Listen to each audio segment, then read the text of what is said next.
Yes, sir! You guys know that comedian that likes to say that? Unbelievable. Coco Gauff gets it done. The future of tennis. Wow, amazing match here. I felt she kept her composure down the stretch, and she's big time, guys. I feel Coco's been getting a little frustrated lately, but she's got to understand no one in the top 10 has accomplished what she's accomplished from the age of 16 to 18. No one in the top 10. I mean, I love Ons Jabeur and Pegula, but it's taken towards the end of their 20s to reach a Grand Slam final. Coco did it at 18, and Jessica's still trying to reach one.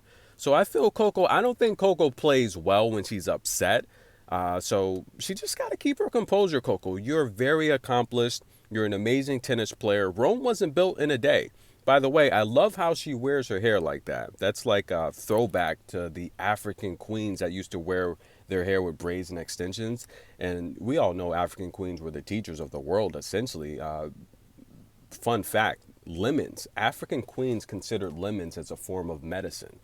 They would gift it to the Romans as a gift. As a generosity. Listen, guys. Coco Gauff gets the victory here. Now, in the post-match interview, she was asked, how do you like France? She said, I love France. She said, literally, since she was a young kid, she would spend at least a month or two in France. Of course, playing tennis, but with her father as well. Coco's amazing. The fans love her. And she was asked, how does she feel about playing on these courts? She said she prefers this type of clay versus the American clay. Now, I had a chance to go down on the clay course in Charleston, South Carolina. That's pretty sloppy. It's more, they're trying to cater more to the Americans. It's more of a mixture of hard and clay, but it's sloppy clay. I mean, the clay course that I go to by my house, it's brown clay. It's beautiful. But she says wet versus dry clay each has their advantages. She says sometimes the slippery clay, the wet clay, can be more advantageous because sometimes you can take your time and build the point on it.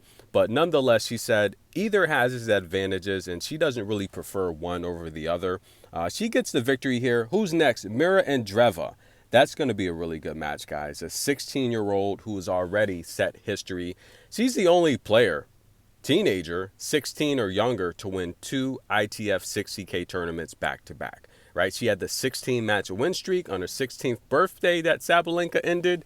Wow, she's big time. She's beat some pretty big names. And look, if she keeps going that course, she's going to set records that Coco has. Tennis in a minute. I'm your host, Good Energy. Little Lauren Moneyline Davis is in trouble. Unbelievable. Let's switch to that match.